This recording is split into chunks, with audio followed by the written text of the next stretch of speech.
Beautiful evening, everyone, and welcome to this session on Morocco as a business and financial hub to Africa. My name is Manal Bournoussi, and I'll be your host and moderator for this evening. Welcome to our session and congratulations for making it to Dubai. It feels certainly great to be back to in-person events after such a long period of time.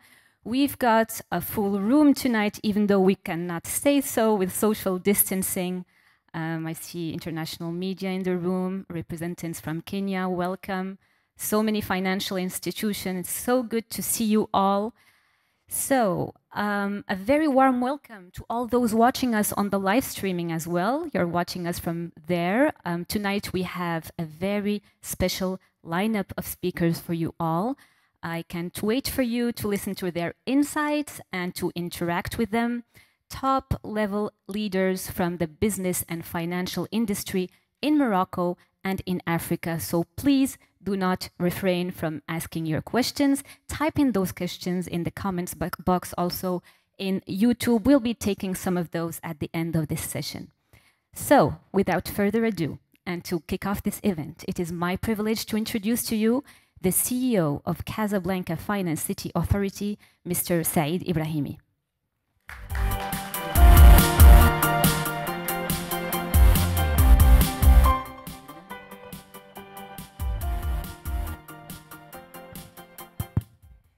Good evening, Mrs. Hayat, Chairperson and CEO of Moroccan Capital Market Authority, dear speakers, distinguished guests, ladies and gentlemen.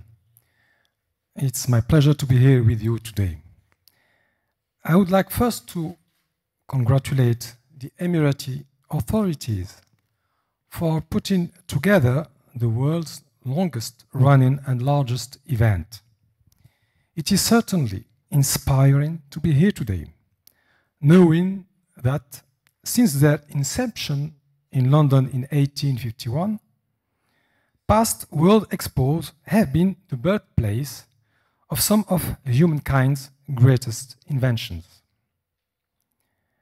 I would also like, on behalf of CFC, to acknowledge the great work of the Morocco Expo team, who has put years of dedication, planning, and collaboration to create an immersive Moroccan experience at the Morocco Pavilion, which I highly recommend you to visit if you have not already.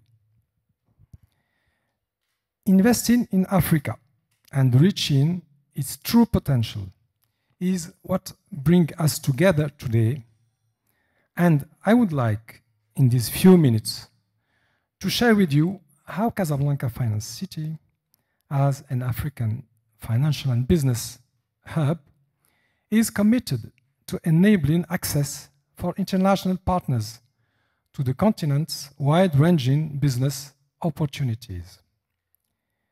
CFC provides you with three key pillars to support your growth story in Africa: a leading business environment, community intelligence, and a world-renowned lifestyle and culture. Africa presents untapped potential for business, with future growth opportunities that are unique to the continent, which include an accelerating digital economy, the world's youngest workforce, industrial resources, and renewable energy. Today, Africa remains fragmented, with complex economies, different legal frameworks, and a lack of robust market data and intelligence. When choosing CFC as your African business hub, we not only benefit from the three pillars of support we provide, but you will also benefit from being based in Morocco. Morocco is a stable African country that uniquely combines the same monarch dynasty since the 17th century with economic strength and political leadership. Morocco is the international hub for those wanting an entry point, localized expertise, and a support network to access Africa's opportunity while navigating its complexity. I'm sure our guests and CFC members will delve more into the opportunities during the panel discussion, but just to name a few, digitalization, mobile subscriptions have grown 20% per year in recent years, making it the fastest growing market in the world. Digitalization is also playing a key role in the region as it weathers the COVID-19 pandemic. As a delegation from Kenya is here with us today, let me remind that in March 2020, President Kenyatta urged mobile money payments in order to reduce COVID-19 transmission through cash. The African Union Commissioner also recently highlighted that the COVID-19 crisis had become the single biggest catalyst for digital transformation in Africa.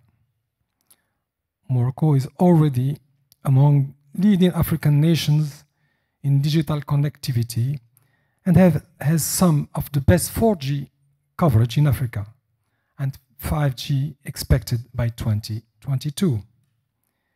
There are also opportunities in renewable energy.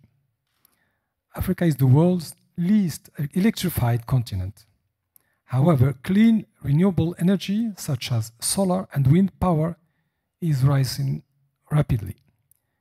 For example, in 2019, Kenya established Africa's largest wind farm and will soon run on 100% renewable energy. Morocco is also an energy leader on the global stage and was ranked as one of the top 3 performers alongside Denmark and Sweden in the Climate Change Performance Index 2020.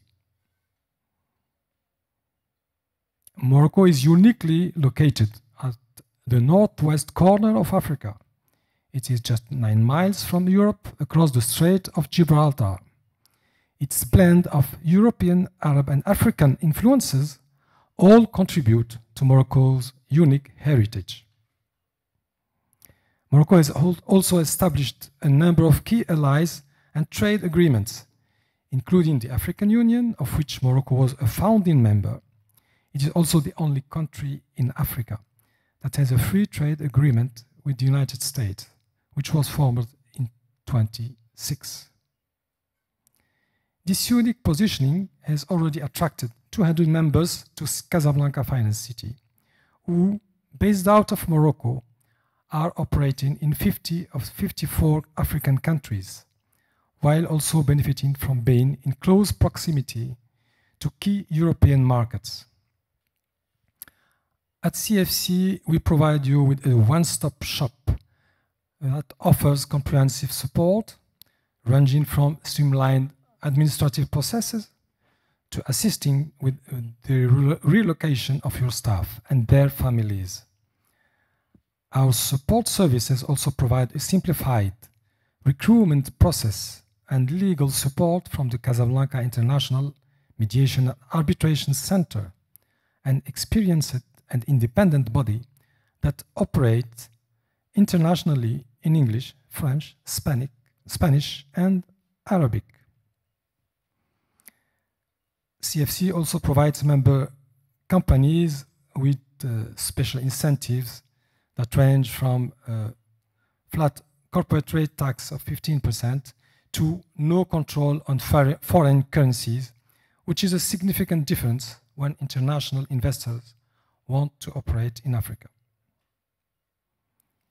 I would like to highlight here that all these measures are fully compliant with international best practices. I will not dive into more details. We'll be happy to discuss further later on. The team is available to connect and respond to your questions. I look forward to hearing from the Moroccan Capital Market Authority and our CFC members, Africa 50 and the LA Piper, whom I thank for being with us today. And of course, special thanks also to the private sector business federation, Mr. Abdou Diop, and Attijari Wafa Bank and British Bank, BMC Bank of Africa, who, together with BCP, are leading the way in Africa. Thank you. Thank you so much, Mr. Said Ibrahimi, for your keynote. It is so important indeed to have a stable and reliable platform to help you when starting your journey in Africa. So now we are going to have an overview of the regulatory environment and learn more about the opportunities that our capital market has to offer for investors and companies seeking financing. Our second keynote speaker is CEO and Chairwoman of the Moroccan Capital Markets Authority. She was elected by her peers as the chair of the Africa Middle East Regional Committee of the IOSCO, the International Organization of Securities Commissions. Please join me in welcoming to the stage Mrs. Nzha Hayat as her speech. Thank you. Mr. Said Ibrahimi, CEO of Casablanca Finance City, distinguished speakers, distinguished guests, ladies and gentlemen. I'm pleased to be here today for this conference organized by Casablanca Finance City that I thank for the invitation. It is an opportunity for me to showcase the different possibilities that our capital market has to offer for investors and also companies seeking financing, and this as a result of the deep reforms that have been engaged throughout the years. Indeed, after the first reform that took place in the early 90s and laid the ground for a regulated market, a second major reform has been engaged since 2013 to modernize various aspects of the market and align it on the best international standards. Some key areas of this reform consist of, let me quote a few of them, the introduction of new asset classes in order to respond to various actors' needs, such as REITs, sukuk, or a derivative market that is about to be implemented. The introduction also of a new architecture of the Casablanca Stock Exchange, and the creation of a new alternative market dedicated to SMEs with adapted disclosure rules.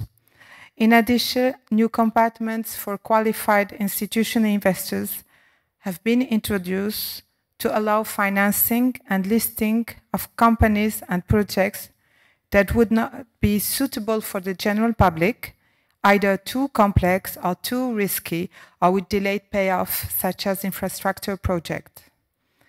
Another reform is also the integration of the Casablanca Stock Exchange with global markets and has also been enhanced through the recognition of new listing opportunities, such as securities issued by foreign issuers, securities labeled in foreign currency, and cross-listing with fungibility of securities.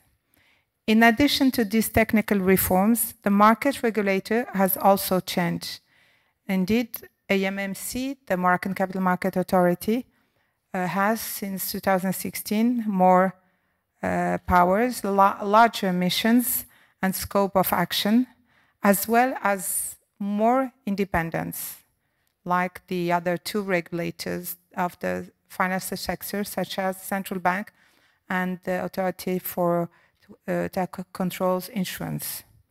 It has also changed since the implementation of AMMC, the regulatory approach, focusing equally on market oversight as well as market development. Embracing this development mandate, the AMMC has worked on reinforcing confidence on the market, on upgrading transparency and governance practices, as well as enhancing the international integration of the local market. New rules have been introduced in 2019 to increase the frequency and quality of issuers' disclosure. Indeed, they now have the obligation of a quarterly reporting, as well as an annual yearly ESG reporting. Governance has also been reinforced through mandatory auditing committees and independent directors. In addition, new rules in favor of men-women parity have also been introduced for the board of directors of listed companies. These are some of the reforms that contributed to the development of the Moroccan capital market, making it the second largest market cap in Africa, but also the second largest UCITS market in Africa, with net assets representing more than 50% of total bank deposits. With regards to the international dimension, we at IMMC are heavily involved in international institutions such as IOSCO, where we take part in the work of various committees, sit in the board of directors, and as Manal Benoussi said it earlier, take the responsibility of the African Middle East Committee chairmanship. We have also adopted a progressive and phased approach to support financial integration at both continental and regional levels in order to facilitate cross-border investment and channeling funding to the most relevant projects in the region. AIMC efforts were first directed to build a solid cooperation framework with fellow regulators in the region, covering more than 20 jurisdictions, which is an important prerequisite for protecting local and international investors and authorizing cross-listing and the distribution of financial products. Additionally, we have joined regional and continental initiatives in favor of market integration and harmonization, such as WASRA, which is the West Africa Securities Regulators Association, and ALEP, the Africa Exchanges Linkage Project. I can conclude by asserting that the Moroccan capital market is aligned with the best international standards and offers a wide set of opportunities for all stockholders. In addition, the current context is in favor of more development and opportunities are unfolding, particularly with the adoption in Morocco of a very ambitious new development model that highlights the role of the market in financing economic recovery and growth. I thank you for your attention. Thank you. Thank you so much, Mrs. Hayat. It was great to hear about all the initiatives that have been put in place for international investors. Thank you so much again for being with us here today. So now we are moving on to the panel discussion to take this conversation forward. I will be introducing my guests one at a time as they are taking seats. Mr. Mohamed Agoumi, welcome. So Mr. Agoumi, you are Delegate General Manager of Bank of Africa, in charge of international activities. You have a long-lasting experience in both retail and investment banking sectors. Bank of Africa is one of our leading banks in Morocco and Africa with 1,200 branches in 20 countries in the continent. Thank you so much for joining us today. Mr. Christophe Bachelet, you are the managing partner of the Casablanca office of DLA Piper, a global law firm with lawyers located across 40 countries in the world. You lived the full process of opening and launching an office in Casablanca to reach the continent, and you did that from scratch. Now you are present in 18 African countries. You have joined the CFC community in 2015. Thanks again for being an active member of the community. Thank you. Mr. Abdou Diop, right here, you are the managing partner of Mazars Morocco, the leading international audit, tax, and advisory firm. You wear two hats tonight, as you are also the president of the Africa Committee at CGM, representing the private sector in Morocco. Thank you so much for joining us. Thank you. Mr. Ismail Douiri, you are General Manager of Etijari Wafa Bank, also part of our leading Moroccan banks in Africa, Tijari Wafa Bank is present in 25 countries with total assets of $65 billion and total equity of 6.3 billion. Your company is listed in Casablanca with a market cap of 11.9 billion. It is so great to have you with us here today. Last but certainly not least, I am going by an alphabetical order here. We are honored to have with us tonight Mr. Alaihi Bise, CEO of Africa 50, and I can proudly say member of the CFC community since 2014. Africa 50 was established by African governments and the African Development Bank to help bridge the financing gap in Africa. It's so good to have you with us, Mr. Alaihi Bise. Thank you so much, gentlemen. So, let's dive in. My first question will go to you, Mr. Abdou Diop. I have a first question. So we were having this conversation a couple days ago, talking about how we all have witnessed a shift, a reshuffle of the world value change since COVID started. It had started heating up a little bit earlier since the US-China trade war, but definitely with the scarcity of certain health products following the outbreak of COVID-19. So how has that benefited to Africa, and what are some of the opportunities that arise with that and the Africa Continental Free Trade Agreement? Thank you very much, Manal. I'm very happy to be here to witness what is happening in Morocco and globally in Africa in the context of COVID-19. And thanks to CFC for organizing this discussion, because I think it's very important in the framework of the Moroccan Week in Dubai Expo.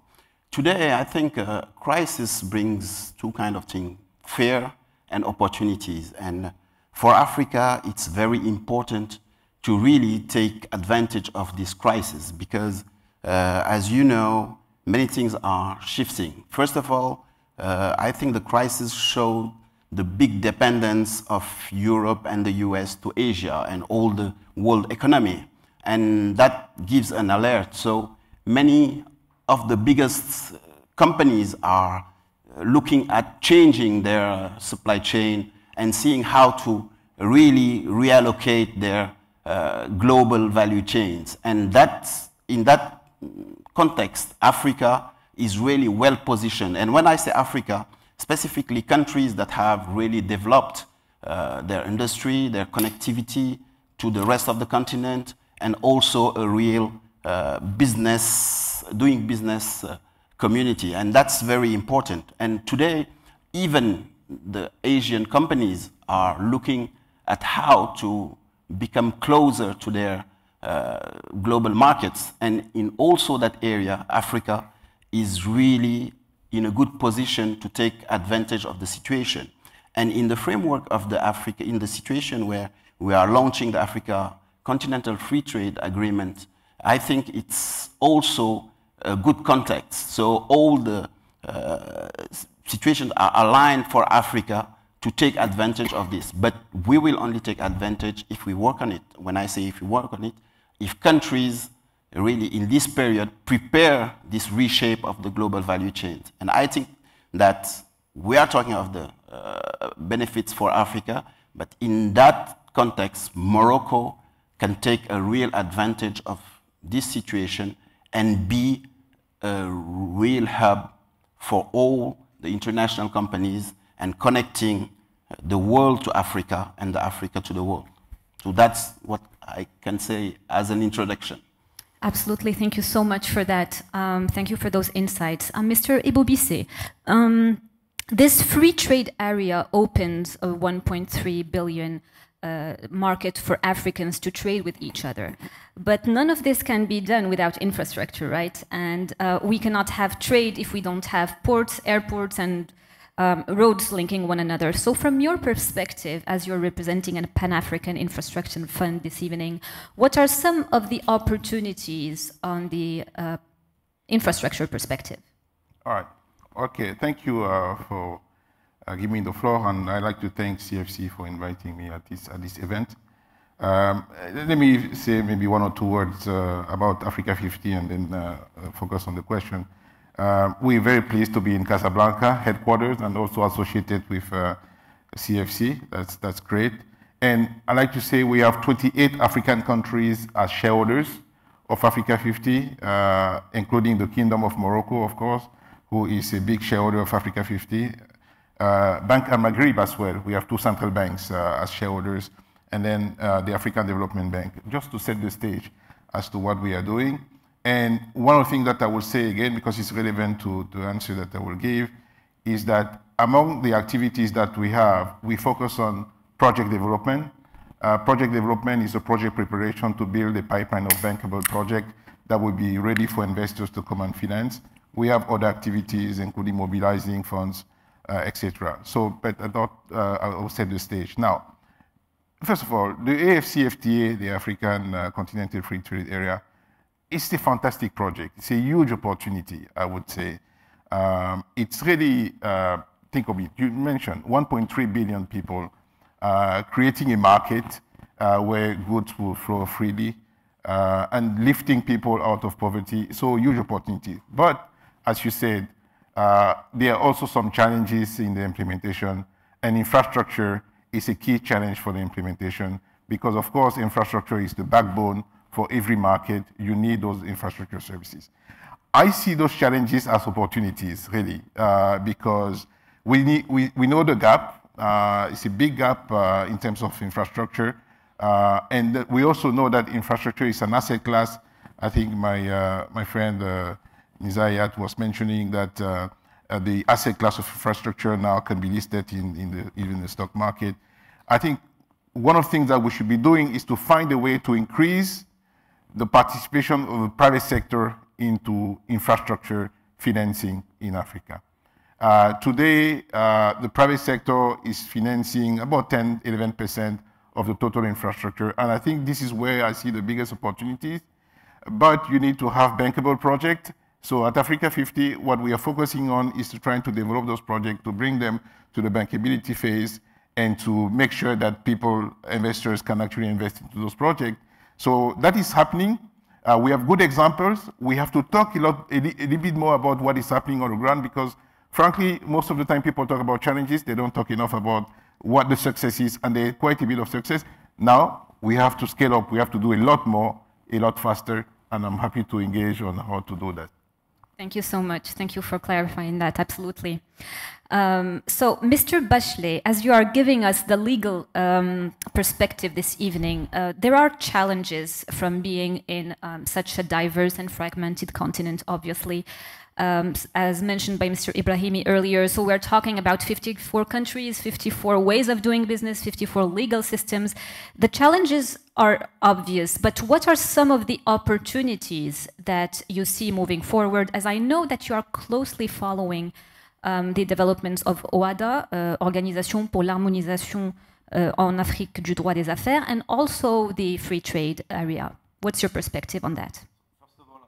I don't know. First of all, thank you for inviting me in a real session with real human and not Google Meet or Teams. I think we are all very pleased to have this kind of real session. So first of all, thank you for the invitation. The opportunities are, I would say, huge.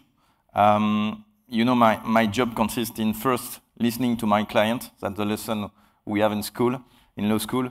And clients, they start to contact us just weeks ago to say, look, we are considering now to manufacture our product in Africa and not anymore in Europe.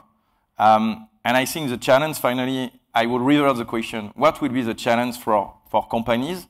We will stay in Europe and accept to have competitors present in Africa who are not paying tax custom duties. To some extent, you will be stupid as a manager not to start reconsidering all your value chain or the way you distribute your product, manufacture your product, because in 4 years or 5 years, just the time of a business plan, I know that Africa 50 knows very well this concept of business plan, but 5 years for our clients is very short.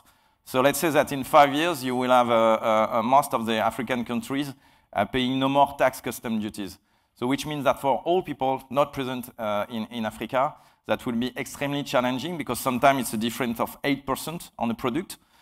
So you can assume the difference in terms of margin. So I would say the challenge is also for us to be able all together to build and continue this project. But I would say the challenge is also for other countries who maybe did not pay enough attention in Africa or have maybe a too short vision because it's just a question of implementation in another project. And in Morocco, because first of all, I'm there to speaking about in Morocco and my experience in Morocco, I think we are ready. We are ready for this. Maybe some people in the forum or in the room do not know Morocco, but let's assume that you've got a port at the north of Morocco with an open session for Mediterranean, 26 kilometers far from Europe, if you are a good swimmer, and also open to another ocean. And currently there is a project of the port of Dakhla at the south of Morocco, which I think should be, it's a 5 years project, but just to be ready for this a new free trade market. So in Morocco, we will benefit for this 2 entry for Africa. I've prepared quite my session and discovered that finally the cost of a container in Tanger is less expensive in other African country or other port in the city. And Tanger, it's also an extraordinary adventure, and we could make just a session around Tanger, but now with the extension of the port of Tanger, you will have the most important African port, and for certain investors, when I say to investors that you can pay in euro in this part of Morocco and part of the African continent, it's also another, I will say, a strong argumentation to invest in the north of Tanger, but also in Morocco. So I think the opportunity of job is quite huge. And also, I think that more and more people in Europe or US will start reconsidering all the structuring of this distribution chain or manufacturing chain. And I think we are ready and will be more ready in the next coming years. Thank you for that. So the opportunities are there in different sectors. We just mentioned infrastructure. We mentioned other segments. Let me turn to you, Mr. Ismail Doueri. So why don't investors invest more in Africa, from your perspective?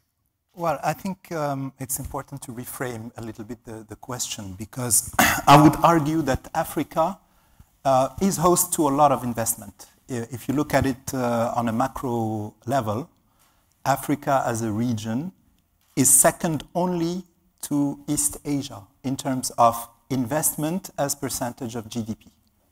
If you look at the past decade, investment as a percent of GDP varying between 23 and 27%.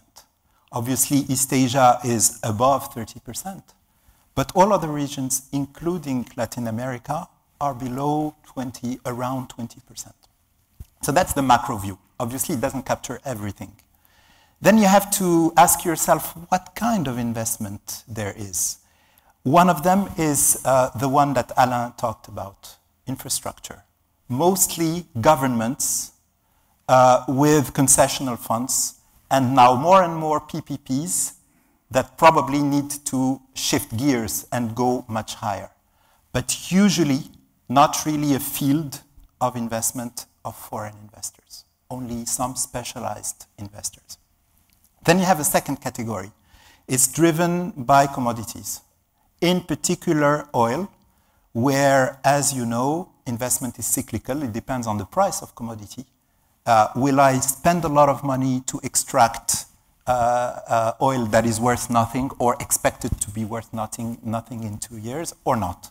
So you see huge bumps and investment that is targeted towards some specific areas with usually, I would say, not a lot of long-term benefit to the population and to the rest of the economy. And then you have a third category, and you're maybe probably asking yourself why that third category, which is the normal day-to-day investment that creates jobs, that creates exports, that creates the infrastructure of an economy is not interesting enough foreign investors. And there I agree, because when you look at FDI as a percentage again, first as a global phenomenon, it's flows that reached $1.5 trillion in 2019, dropped to $1 trillion in 2020 because of COVID. And there, guess who is the first receiver of FDI in the world?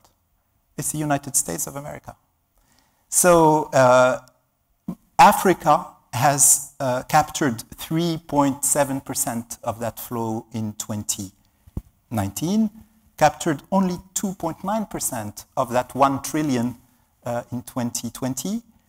As a percentage of its GDP, it's 2.1%, versus for Latin America, 4.9% of GDP in FDI. So there is an issue. And it concerns, obviously, the three types of investments that I described, but more the, I would say, private sector-led investment. And so this is where we should ask ourselves, why isn't it happening more? I think first, again, I remain at the macro level before jumping more locally.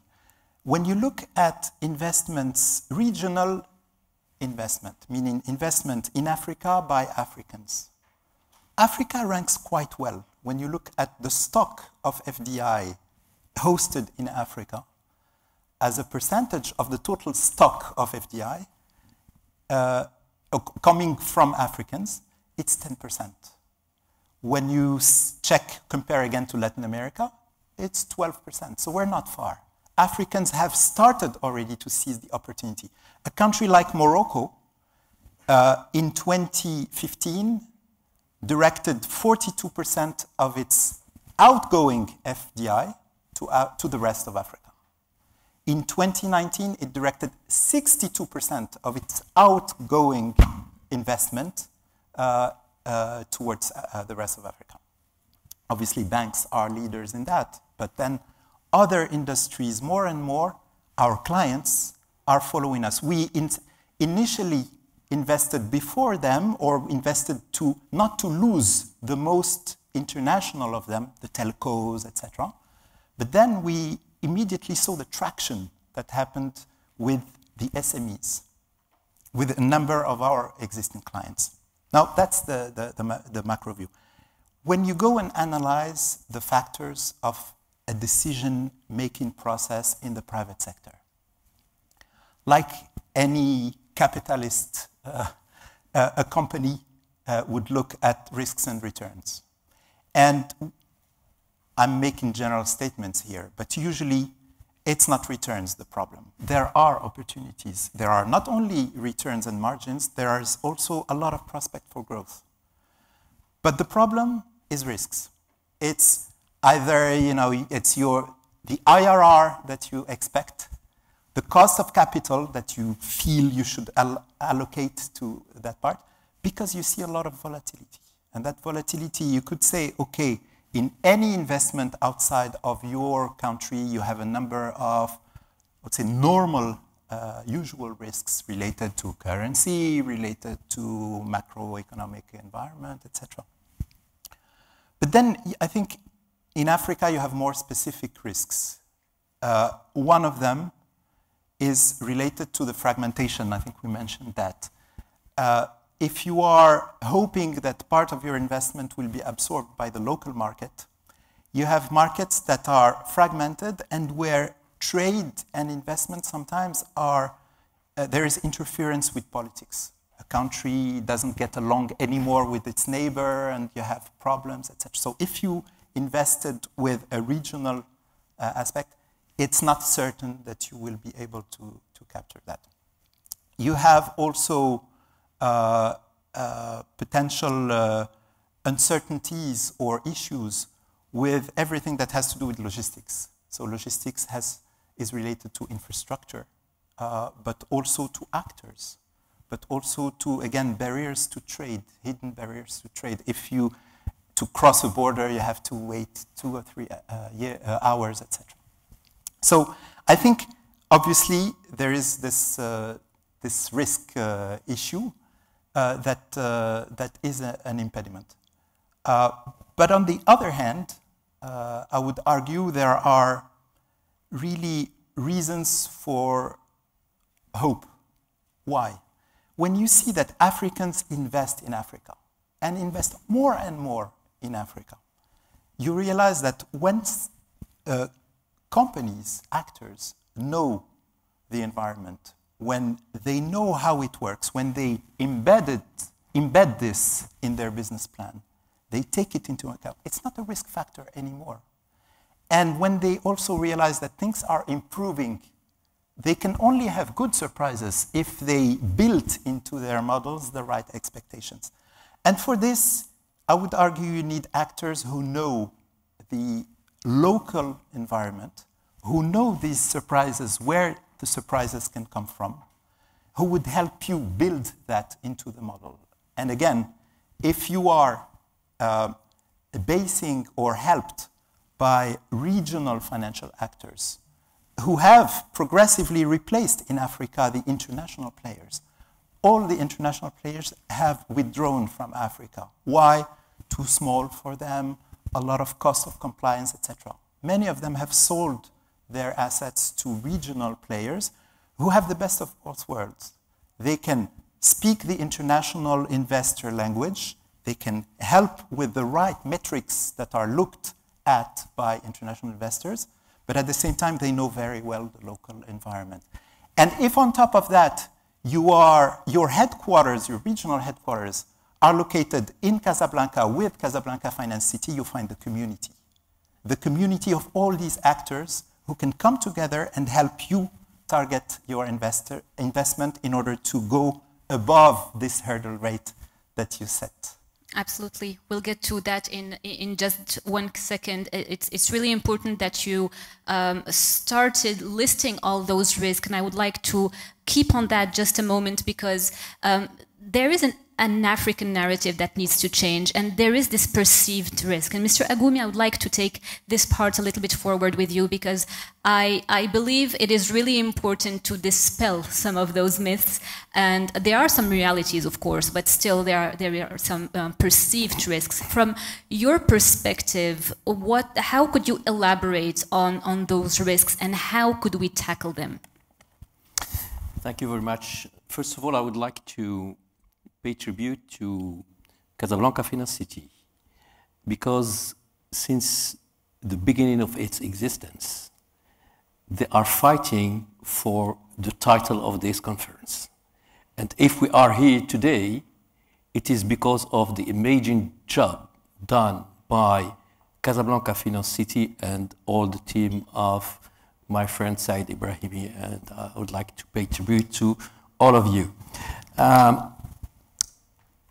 Just to give you an overlook of the answer. I have been working in France during 35 years. The perceived risk in Africa is quite different of the perceived risk from Morocco or from another African country.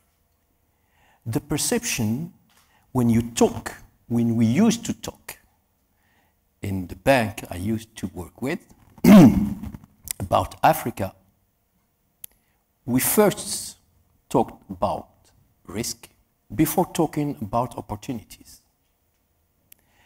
In Morocco, when we talk about risk in Africa, it is after having defined what kind of investment, what kind of opportunities we can have in Africa. And I just would like to witness something that has been mentioned, but I think it is very important to insist on it. The most important projects we are financing are sovereign projects. They are driven by the governments, the most of them, the most important. Infrastructure, energy, water, etc. And for that, I would like just to say that the capital markets outside Morocco, outside Africa, are very active in financing and structuring and syndicating such projects. Probably much more than what we are doing inside the countries. And that means that even the perception of risk in Africa has evolved. And it has evolved because of one thing, which is very important: insurance. Insurance companies. They are insuring risk in Africa. And I have been really very happy to see how Sinosure from China, ISEC from Saudi Arabia, are now involved deeply in insuring risk in Africa. You know, the last deals we have structured from London or from Tangier Offshore to the continent have all been insured at 90%. When you are a banker and you have only 10% risk left, you can do very easily your job. So I will recommend really to all the actors to work with the banks who know Africa. All the banks don't know Africa. And to be sure that at the end of the day, we will have enough help from the market and from the insurance companies. Thank you so much. Thank you so much for sharing that.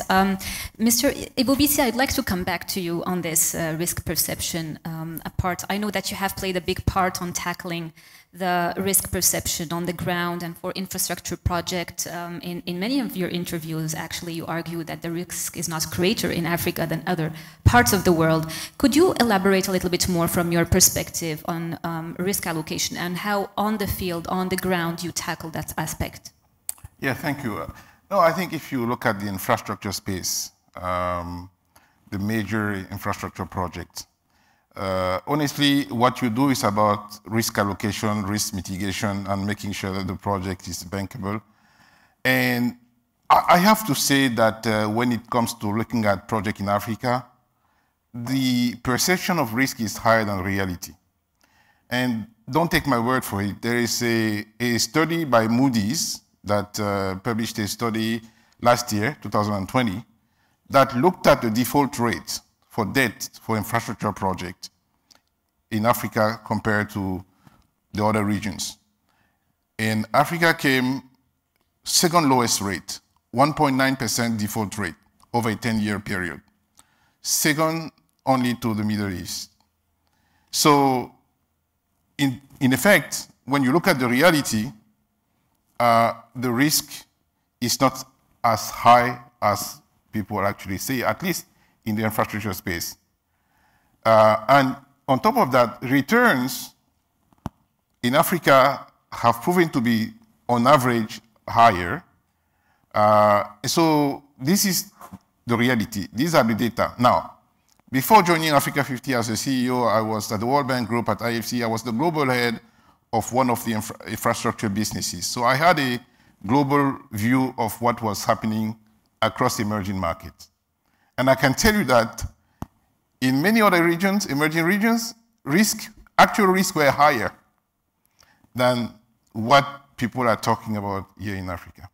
Now, we need to tackle this. We need to talk about the success stories. We need to talk about the data. We need to change the narrative.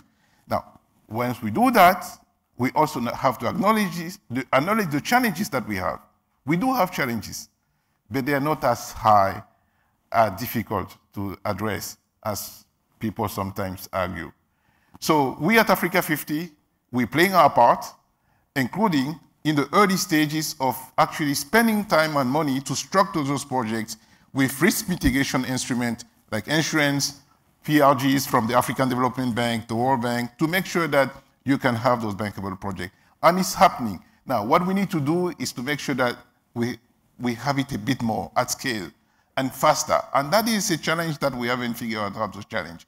I do believe that when most stakeholders in project realize the opportunity cost of delay project implementation, of not making decisions and say, okay, I'm not making decisions, but if you don't make a decision, there's actually a cost because people are using alternative sources. Maybe we will have faster implementation and have a bit more deal flow. That's the challenge that we have to figure out a way to tackle.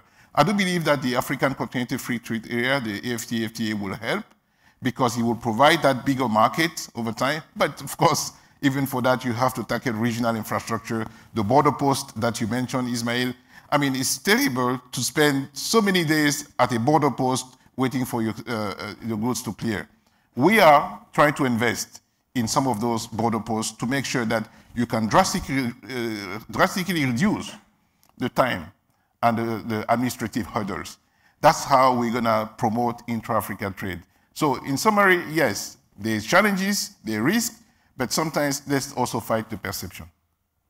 Thank you for that. Thank you so much, everyone, for your insights. So we talked about the opportunities and the perceived risks. Let's move on now to why Morocco, and why Morocco is a good place to start business from when you want to start your journey in Africa.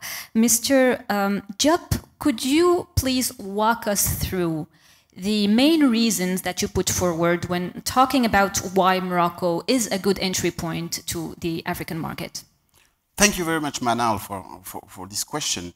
Just before, perhaps, just 2 words on the risk. I think that, yes, there is a matter of perception, but beyond the perception, I think there is also a matter of how you tolerate risk. And in general, international companies tolerate less risk to Africa than to other countries. And when you have a country that have just a delay on reimbursing a debt, they just say, this is Africa, it's risky. But we saw that in a period where Greece was 100 times more risky than Africa, even the international company was considering risk more in Africa than in Greece. So I think there is a matter of what you tolerate to other countries, and that's the point. And the second point is that for me, more the international companies consider the risk on Africa, better it is for Moroccan companies, because we grow in Africa across the continent when all the companies, what Ismail was saying, the international companies were withdrawing because considering that Africa is risky and not enough rewarding. But in that meantime, we have invested since the early 2000, and now we are having reward of that because we have invested in a period where everybody was considering Africa as risky. So it's a matter of risk and reward and perception of risk and what you tolerate in that risk. So that was just under bracket what I wanted to say on the risk. So why Morocco? I think I have already tackled some points in the introduction, but why Morocco? For me, there are 3 main points. The first point why Morocco is that Morocco has paved the basis of a foundation of a real emerging economy, and that's very important. What does it mean? It means that Morocco have built a real industry connected to the international value chains. We have discussed yesterday a lot about industry, and we saw what Morocco did in the industry, what Morocco is doing, because it's an ongoing process. That's very important. CFC is here, the Moroccan Market Authority is here, the banks are here. Morocco has built a robust financial sector in all the aspects of this financial sector and totally connected to the continent. And that's also very important. It's a secure place when we talk about finance with all the instruments for an investor, and also a secure place which is connected to the African financial markets. That's very important because, as we say, it's 54 countries, it's also diverse markets, and in the same market, you must tackle the rich consumers, but also the person who is winning $2 a day. And when I say $2 a day, it doesn't mean $60 a month, so it means $2 a day. So we have done that. Our banks have done that. Our financial center, Casa Finance City, is connected to all. We have Kenya today here. And also our investment fund. So that's very important. And also, we have a real business connection with the rest of the continent. As representative of the Moroccan business body, CGM, our members are investing a lot in the continent, and they are present in different markets that they know well. So they are good partners to grow in the continent. So that's the first point. That means we have built the foundation of a robust emerging economy, and I don't talk about infrastructure because that's also my second point, which is a matter of connectivity. Morocco is connected to the continent by different ways. We have talked about ports, so we have port connection with Tangimed and tomorrow Dakhla Atlantic, which connects Morocco to more than 180 ports. That's very important, lowering the cost of containers and all the logistic, and we know what the cost of logistic is in Africa.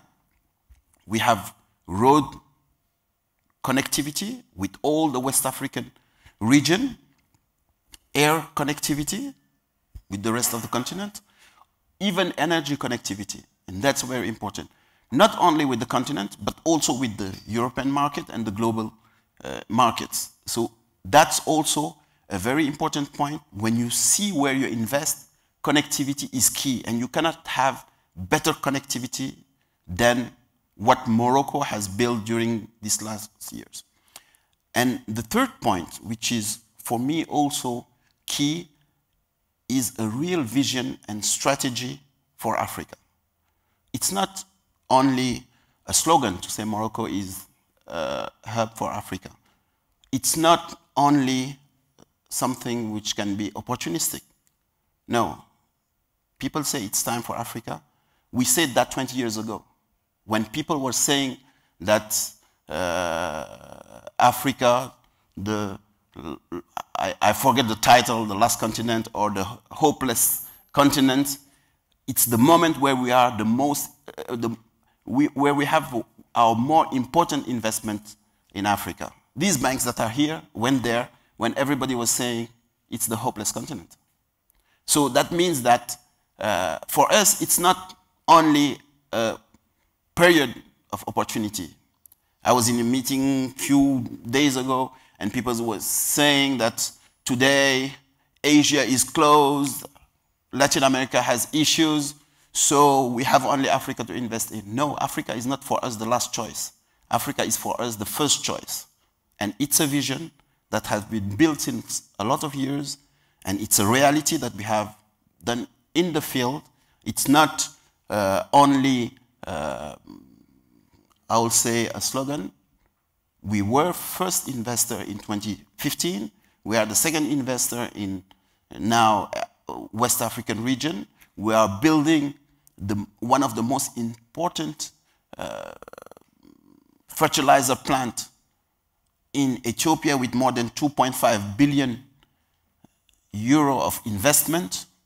That's not just a slogan. So Morocco is really in a vision that have been led by His Majesty the King, and all the private and public sector is following this vision. We are investing across the continent, and we know that our present, our future is in this continent.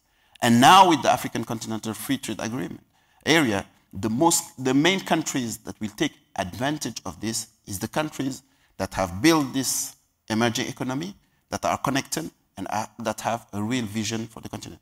And Morocco is, I think, one of the only countries that have all this. So it's the place where international companies can really invest and go to the continent. And I think that many companies have done it, have done the first steps, and they are having results.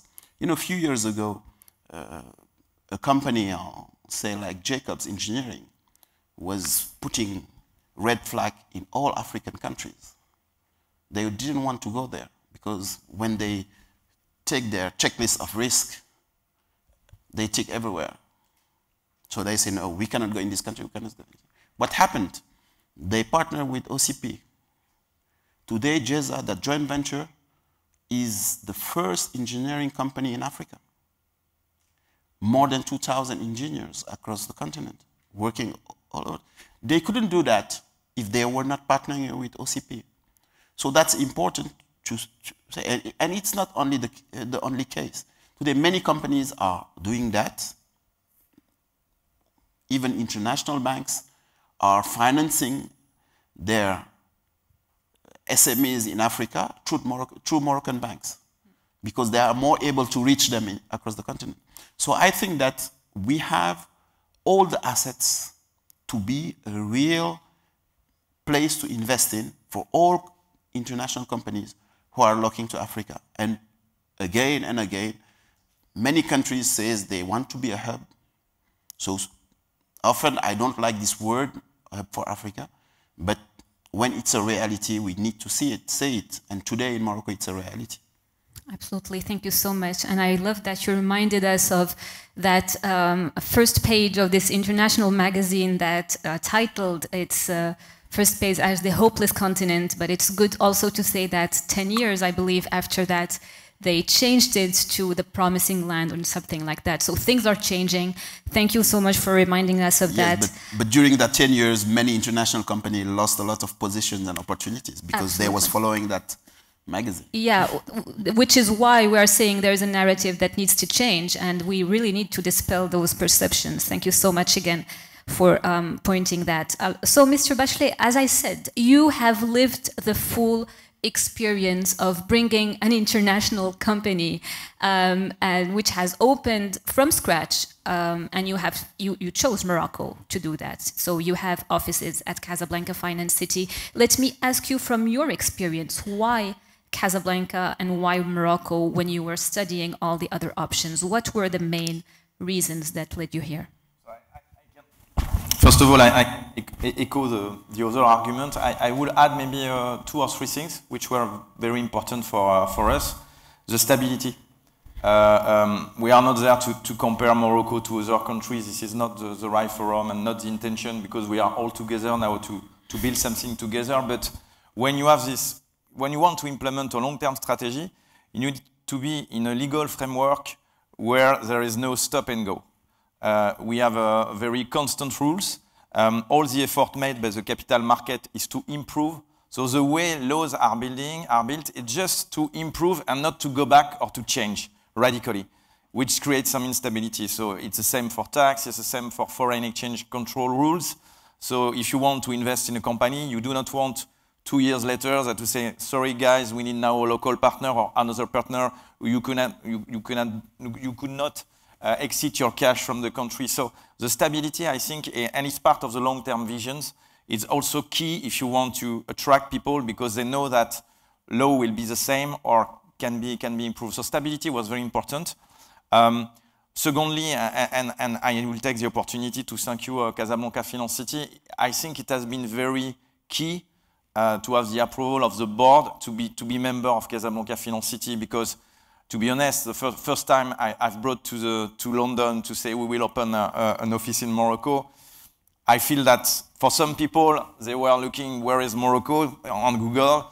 Others are smiling, so it's French, it's quite crazy, a lot of wine, etc. So it was very difficult to find the trust. But the fact that you want to set up in a community, it's for our international firm, it's very important to be fully integrated. You know, we are there, we will work with government, we work with banks. So the fact that you enter directly this membership, it has been also very important to show, guys, we will like, look, I've got 2 assets. It's very easy, my business. First of all, a talent.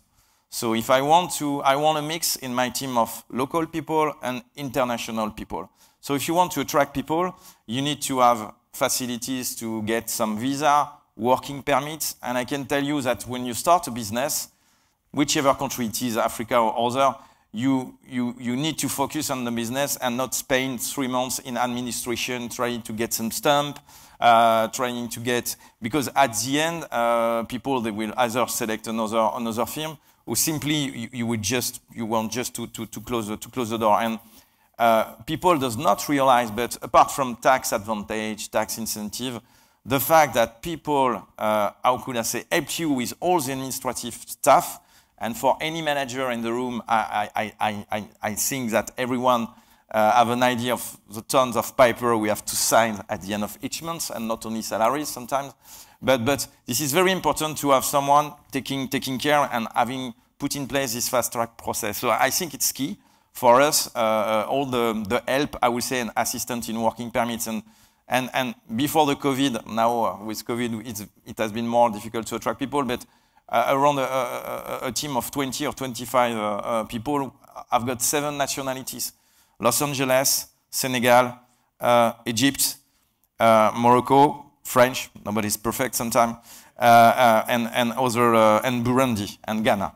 So I will say I would not have been able to attract this kind of international talent if I do not have some help and ease in doing all the administrative stuff linked to employing people. So I think attracting talent is very important, but local talent, I do not see any difference, and I insist on that, on people educated in Morocco and educated abroad. If I take, and you see at my English that I'm coming from France, but I can tell you that in my team, there are some people who never work abroad.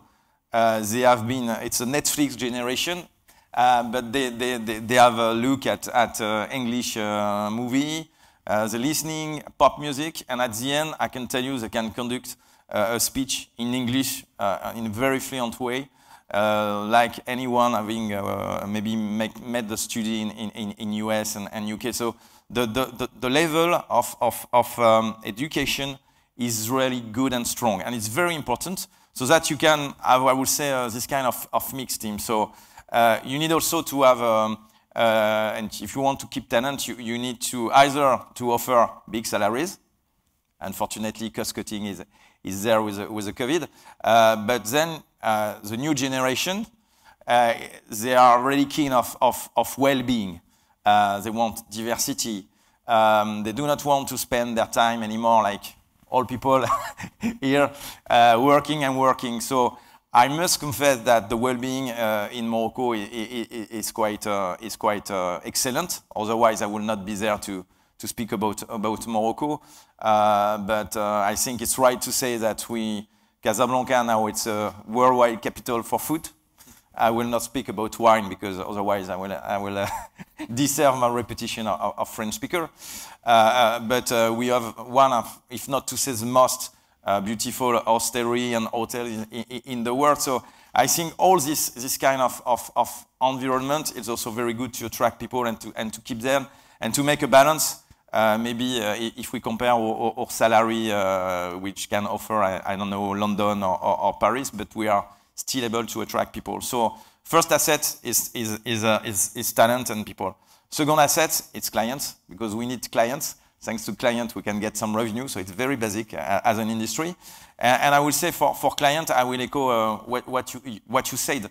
And we have opened also an office in Morocco because it's very important to have a diversified economy. So maybe we should speak maybe 2 minutes about diversified economy. But if there is a crisis in a sector, I need to work for another sector. So and Morocco has been able to create, I don't like the word tax-free zone. It's more an ecosystem.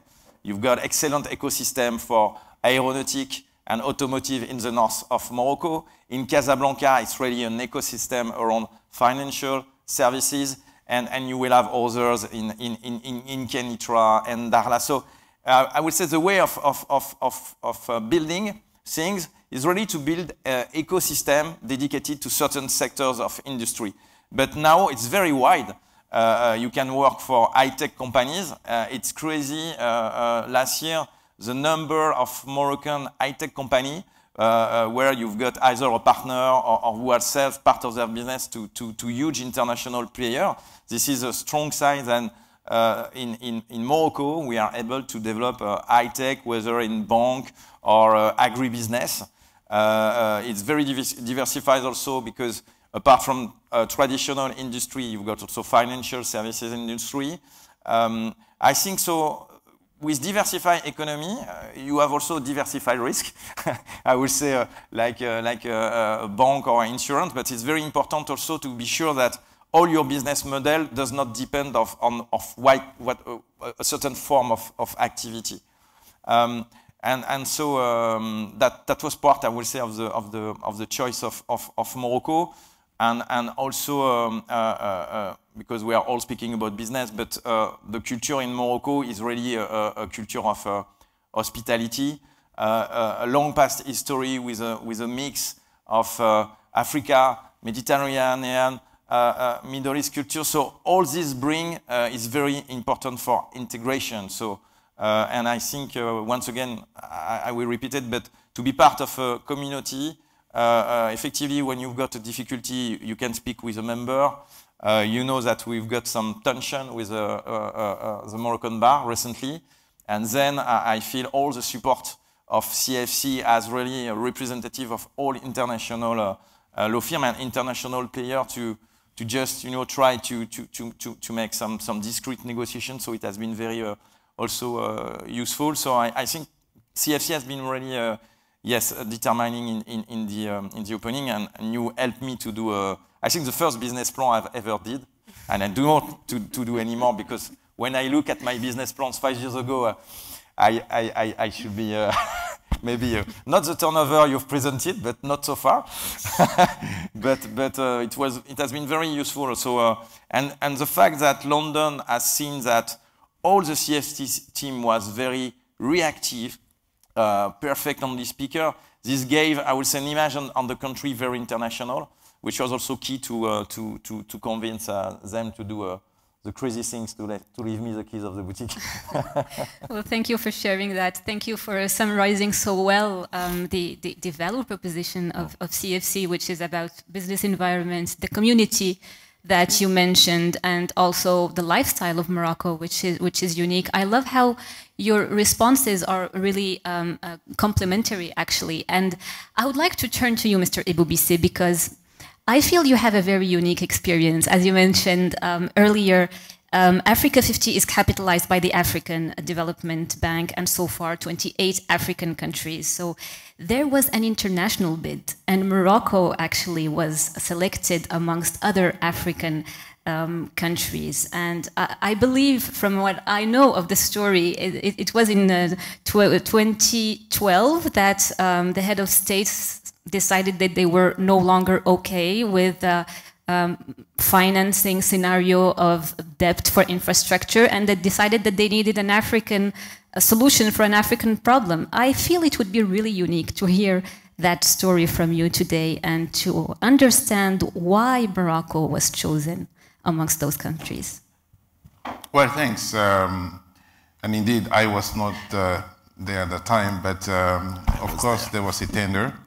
The way public entities would do it, based on a number of criteria, and Morocco, and indeed Casablanca Finance City afterwards, were selected as the winning bidder. And a number of points have been touched on why Casablanca, so I won't mention those points again. But I think the stability of the legal framework, and indeed the headquarters agreements, the commitment that the government of Morocco is making to this institution, Pan-African institution, was important. And also the fact that Morocco, the government, of course, the vision of the King Mohammed VI, and the government wanted really to have a Pan-African institution be based in Morocco.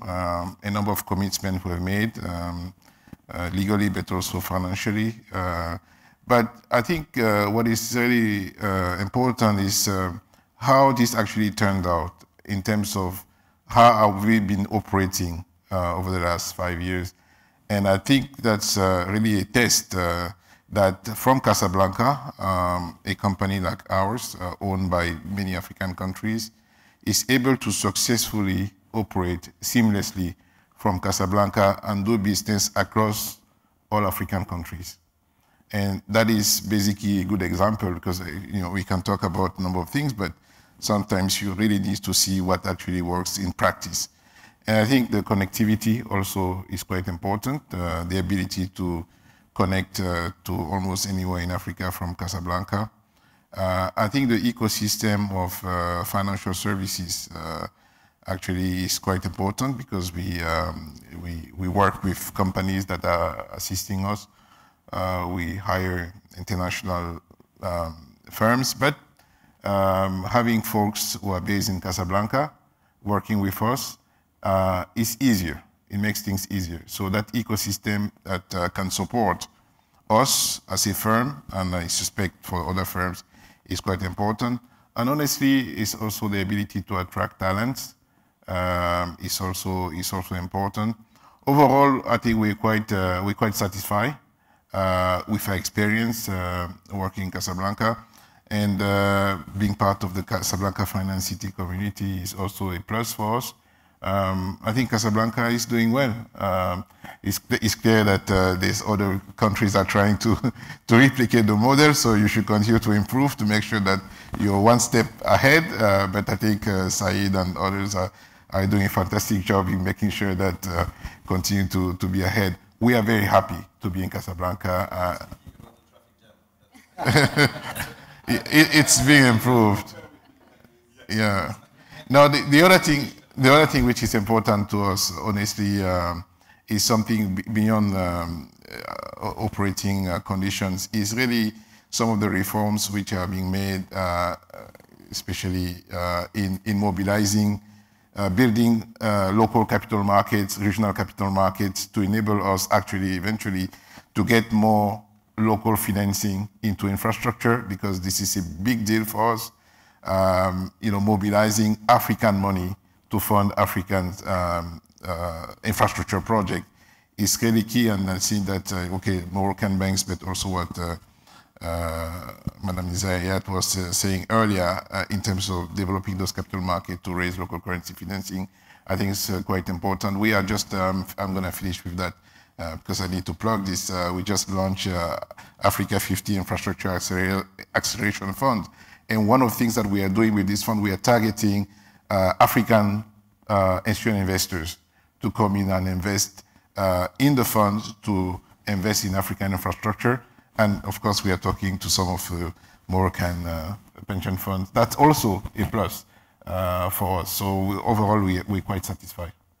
Thank you so much for sharing that. Thank you for sharing your perspective. We are certainly keeping on our toes, the team and us all. And as you mentioned, capital markets is really key, and we are glad to have the IBMC with us tonight, which has touched on that topic. So, Mr. Agumi, we have heard all these testimonials, and I would like to know now, how does the financial sector support international investors when they want to start their African journey? Could you talk a little bit about that?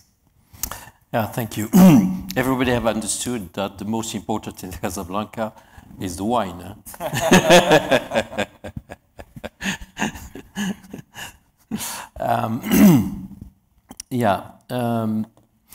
As I said,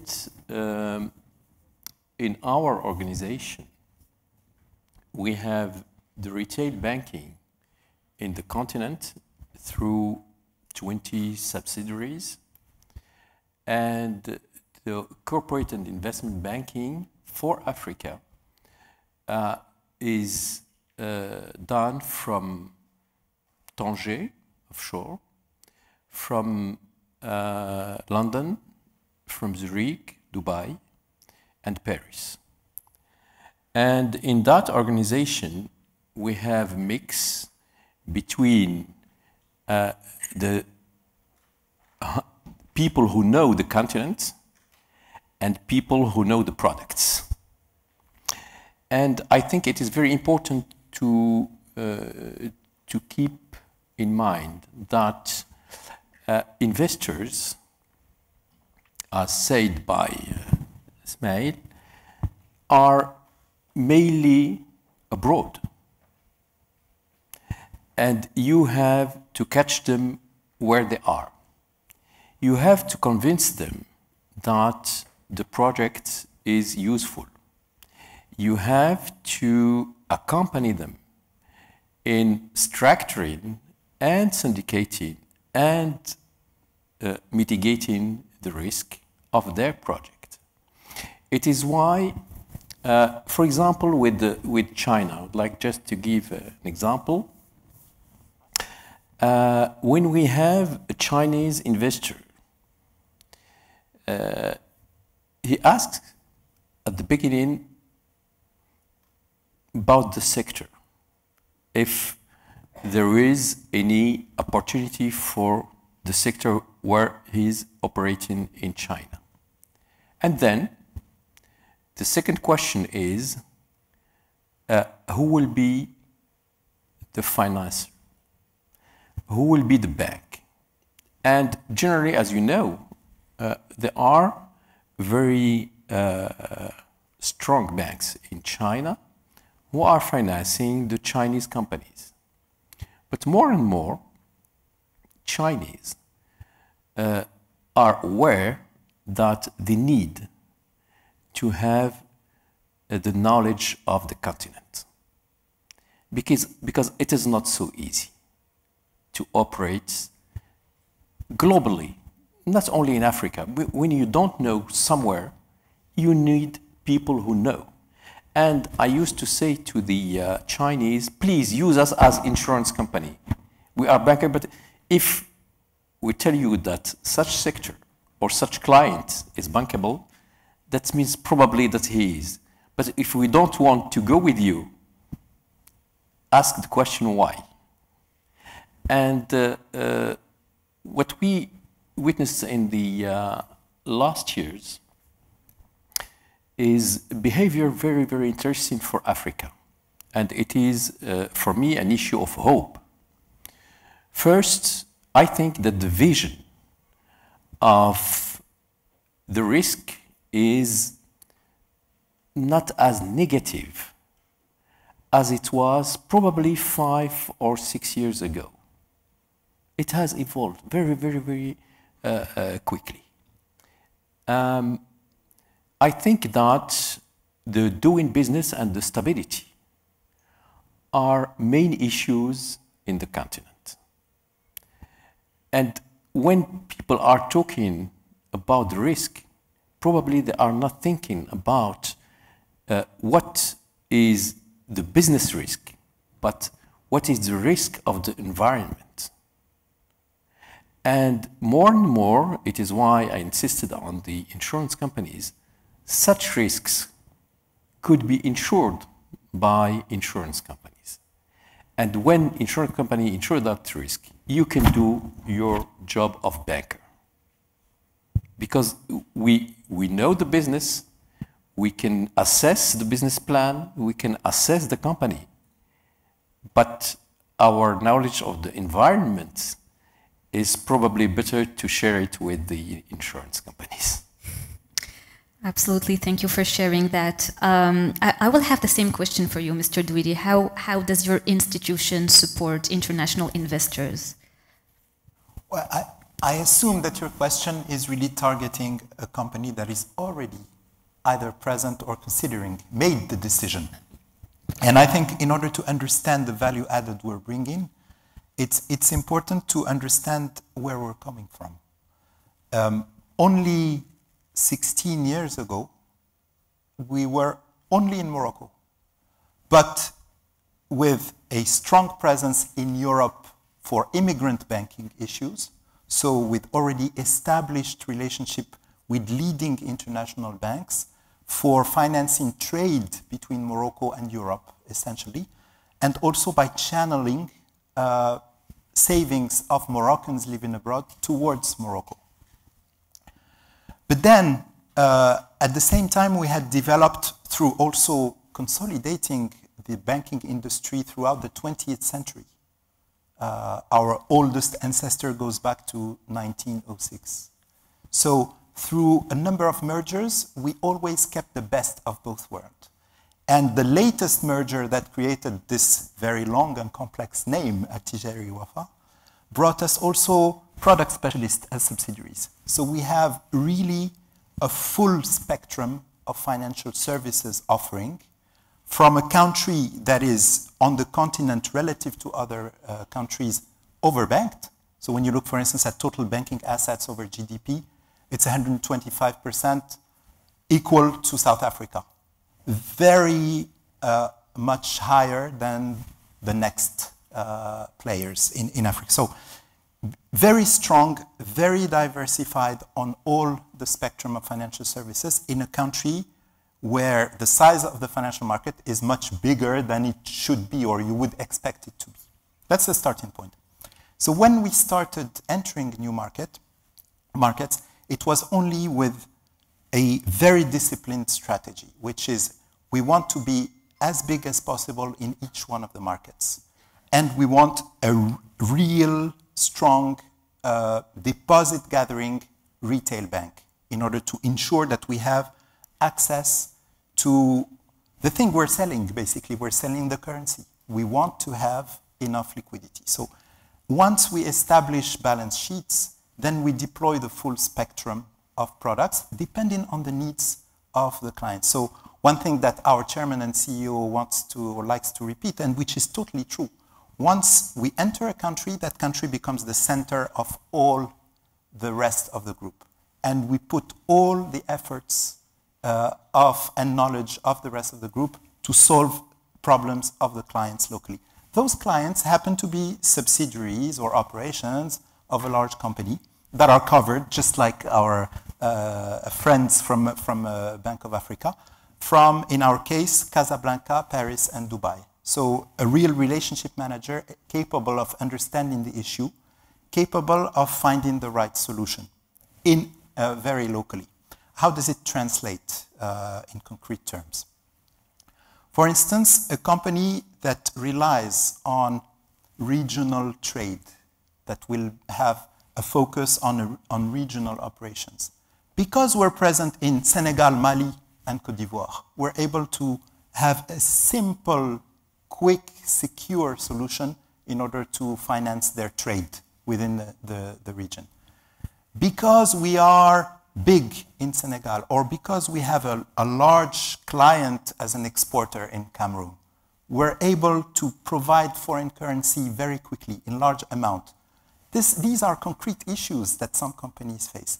Because we have one single IT system outside of Morocco, we're capable either to offer immediately the kind of cash management product that would help a regional treasurer solve their issues, or capable of deploying it in a matter of months if there is specific things. And we have done that with a number of very large corporates, especially now that global banks have left Africa.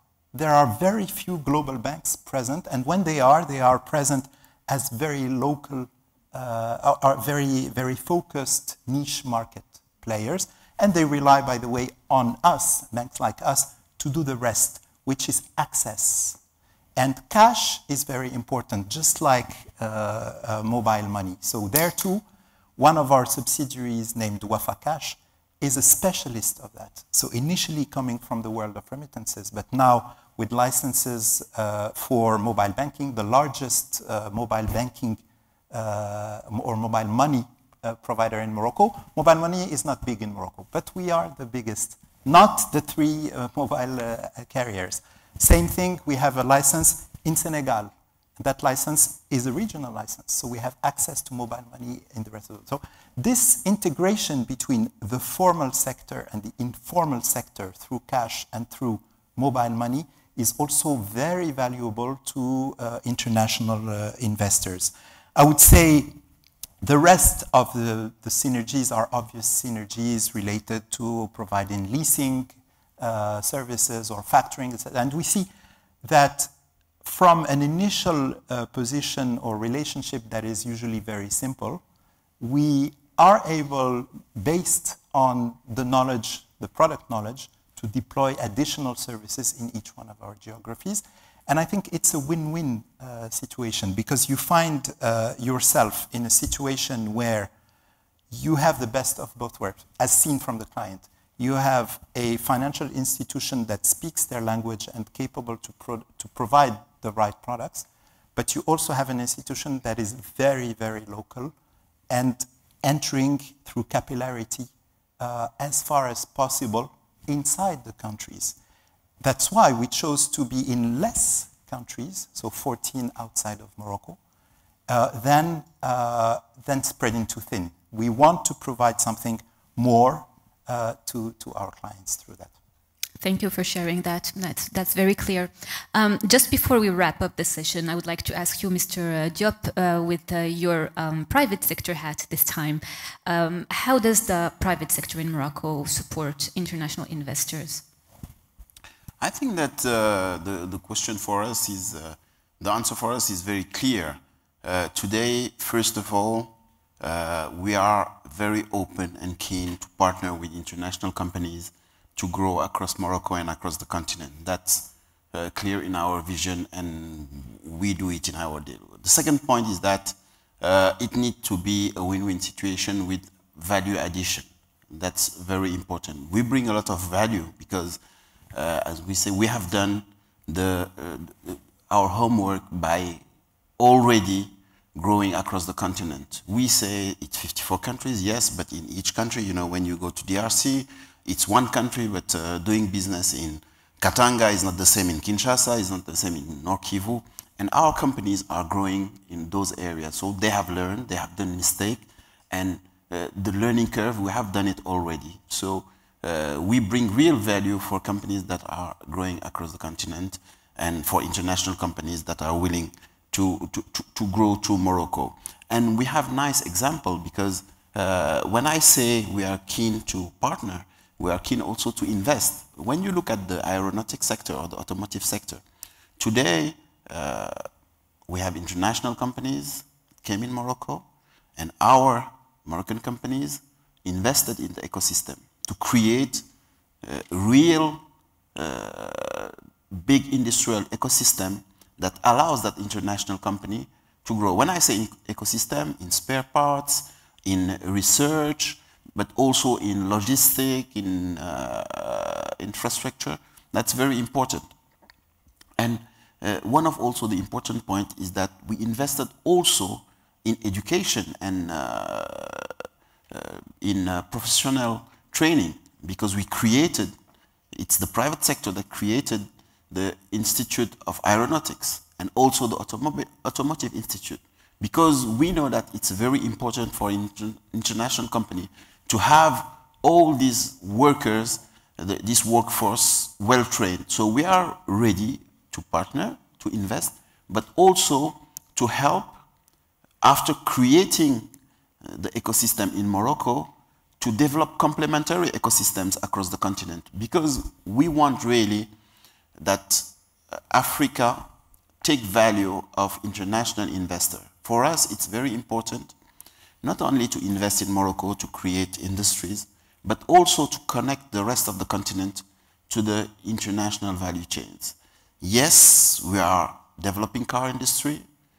We have today more than 60% integration, but we will be more happy if with our international clients, we go to Ghana, we go to Ivory Coast or other countries to complete this automotive ecosystem, because there are a lot of potential in the continent. Today, after the crisis, all African countries want their industrial sovereignty, want their food security.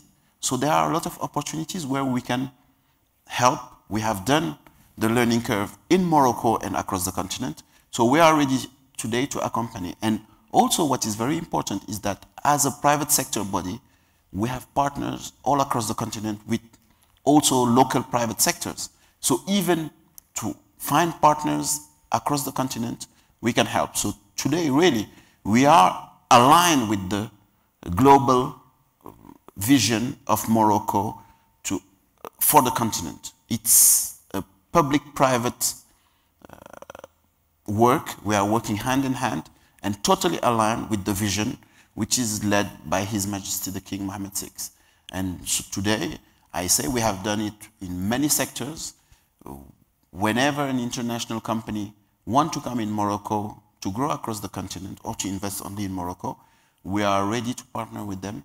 And our confederation also is open to bring them as members as we have other international companies with us.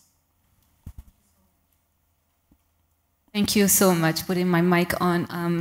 Public-private partnerships working hand in hand. I think the message was loud and clear to our international audience. To wrap up this session, I would like to ask each one of you 3 pieces of advice. 1, 2, 3. 3 pieces of advice that you would offer anyone looking to invest on the continent. Mr. Bise, would you like to start first? Sure. Piece of advice. First of all, look at the opportunities. There are quite a bit of opportunities on the continent, and I agree with his statement that was made that even the perception is improving. Look at that. Second thing is, don't try to come to Africa to make a quick buck. I think it's a medium to long-term proposition. Another comment that was made here, which is quite important for me, is that try to select carefully your partners. Select strong, reputable partners that understand the continent and partner with them. And finally, well, deliver competitive product at a competitive price, good product, good quality, a competitive price, and then you'll be rewarded. This is a place where people, you know, early adopters and those that are coming now, I think they will do well. And doing well while making an impact is something that I think we all want to see a bit more. Absolutely. Thank you for that. Mr. Doueri. Well, I would say, first, embrace volatility. Because it is there, but there are ways to manage it. First, this long-term view, making sure that you have enough time to absorb shocks, which also means that you have analyzed correctly where the shocks will come from and that you have chosen the right timing for your investment. Obviously, investing at the top of a cycle and having a very short view on the horizon is not helping. The second, and so that means you have the right partners who would explain and who would advise. The second idea, and I think it was mentioned also before in the discussion, is try to diversify as much as possible. So in our case as a bank, diversification is part of our business in terms of, let's say, loans. But as an investor in Africa, we also made sure that we had the right portfolio of investment. Investors were a listed company. So people tell me, why would I buy Attijari Wafa Bank stock instead of composing my own spectrum of banks? And I think there, the diversification has to be in such a way that you are not creating more volatility for your main business. On the contrary, you're taking advantage as a whole of higher growth, higher margins, or if you're just looking for cost, you're getting the real cost base that you're looking for. But at the same time, you diversify away specific risk. It could be through insurance, but it could be also through diversification by making sure that in this context where you have high growth and you have 54 countries that are very different one from the other, you are not putting all your eggs in one basket. And then finally, it's important that you understand what are the competitive advantages that you were looking for in the country where you decided to invest, and that you make sure that those advantages are here to stay. They need to be solid, again, long-term competitive advantages that are sustainable. One of the ways to do that, again, is to have, as much as possible, a regional view, and making sure that it's through the investment you're making, you are accessing even more countries. And the example, again, of Morocco and of Casablanca Finance City is a good example to keep in mind. Thank you for that. Mr. Diop, what would be 3 pieces of advice you would offer anyone looking to invest in the continent? I think I will give some advices a little bit out of the box, less rational than the bankers and the lawyers, and also less rational than a former auditor, because I consider myself as a former auditor, even though if I do some a little bit now. I think the main advice that I will give is if you want really to succeed in Africa, you must put a little bit emotion in the rational. And that will bring me to three points which I consider key when you are working in the continent. The first one is it's a continent where you need to be passionate to really succeed in it. It's a continent where, for sure, it's not easy, but it's not easy to run business in Africa, but it's easy to fall in love with Africa. And that's very important. And that will bring me to my second point, is that you must be really empathic and ready to create human relations with people, because we are in markets where people need to know each other to do business, and cultural diversity is very important in Africa, and it's a mess in many international companies. You have many sessions how to do business with Asia, how to understand Asia, but very few companies try to see how to understand Africa. And it's a mistake, because people think that because they were sitting in the same table than an African in a University of California or Paris or somewhere, that they know those countries. But no, you need really to learn about people, and it's a matter of people. Business in Africa is a matter of people. And the third one for me is, you can tell it, patience, be long-termist. You need really to have a long-term vision, not to run away after the first crisis or after the first blow. You need really to be in a long-term relation with Africa. And many international companies do mistakes because there is a crisis in a country, they remove all their eggs from those countries. No. If you come in Africa and you are in a situation where you are ready to move at the first crisis, there's no need to settle down, because there will be crisis. It can be different form of crisis, but at the end of the day, there is a real return in investment when you are in a long-term vision. And that's very important. That's my 3 advices. Not very rational, but it's Africa, and we need to have a little bit emotion in the rational. Absolutely. Thank you so much for that. Absolutely key. It's getting more difficult at the end, right? Because a lot has been said. So. And you know that a lawyer is never given free advice. So. Yeah, lawyers never give free advice. Well, let me try it. What would be your 3 pieces of advice? It would be very difficult not to share your view. The first word, and maybe it's another way to say what has been already said, is not to be arrogant, stay humble.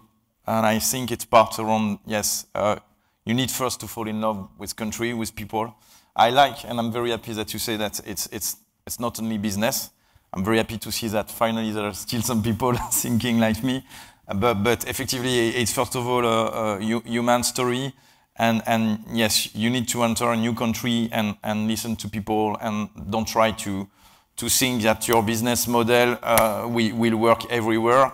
It's the contrary. You need to adapt effectively, not to run away where there is difficulty of crisis. So I would say it's my not be arrogant concept. Secondly, you need to be ready to have 2 test PCR for the same flight and travel. I don't know why, but that's part of being patient, maybe for certain things. At 3 o'clock in the vaccination, twice pass vaccinal, lot of things like that. So it's part of being patient, because sometimes you've got this exception. No, my second advice would be to believe in your project. So it's part of the long-term visions. If you think, and I really like what you say, think first of all of opportunities and what you believe before thinking about several risks, because and when you manage a company, if early in the morning you start to think of all the difficulty you will have, you will never wake up and you stay at home. But I think it's true for Africa, but it's true for Europe, it's true for US. I think everyone, it's not the same kind of risk, but every business now, every economy has to face its own kind of risk. And third, I like your idea to fall in love with the country where you are working. I think it's a good conclusion. Thank you so much. Thank you, Mr. Bachelet. Well, Mr. Agumi, the final word is yours. Sure you want to ask me the question. I think everything has been said. I would say, like the Liverpool Football Club, you will never walk alone. You need to be accompanied by not only bankers, but lawyers, and also the people on the field. Yeah, of course. I mean, it is very important to have people with you, because you cannot win alone. It is impossible. The second is the team, the talents. And it will join my last advice, which could be the long-term view. And the long-term view can be summarized in only one thing. Give that continent the best of what you have, because it deserves the best. So much for those words. I think it does deserve a round of applause. Thank you so much for all these nuggets. I am certainly biased, but from my perspective, I would also give 3 pieces of advice. I would say 1, choose Morocco as your business and financial hub for Africa. 2, make sure you join the CFC community. And finally, make sure you contact these gentlemen to have their support, because I think we witnessed tonight that we have some real expertise in Morocco. Gentlemen, thank you so much for your time. We appreciate you. On behalf of Casablanca Finance City, I would like to thank you all. And thank you so much. Thank you so much, everyone. Thank you all. I would like to give an opportunity, just a quick opportunity for our audience to ask some questions. Maybe I'm putting you on the spot here, Aziz, but are there any questions on the YouTube channel you would like to share with us? Okay, few comments, no questions. To the audience, anyone would like the opportunity to interact with these gentlemen? Okay, could you please introduce yourself and ask your question? Tech team, if you could give him a mic. Hello, everybody. My name is Marwan Aitoufkir. I am team manager of Sidi Ali Pro Cycling Team. It's the first professional cycling team in Morocco. So we are leading the curve. We are making a great achievement result. And here I have a reason to be part of this amazing, let's say, event. And all what you have shared so far is something amazing. It shows that you have perspective, you have a good ambition that maybe one day Africa, and especially Morocco, can reach a high level and raise the flag of the countries and leave a strong and real legacy, okay? And spread out the good things around the community, developing an ecosystem in all kinds of the skills. And today, again, I am very proud to share this message, because we would like some support from either the banks, insurance, whatever institution that can like support, I will not say help us, but support us so we can go to the next level and do something strong even in sport and things like that. Thank you very much. Thank you so much for your genuine comment. I think that your message came across. I am mindful of time. I see if there are any more hands raising. If not, I would like to thank you all for spending your most precious asset with us, which is your time. Thank you for attending today's event, and we'll see you soon. Thank you.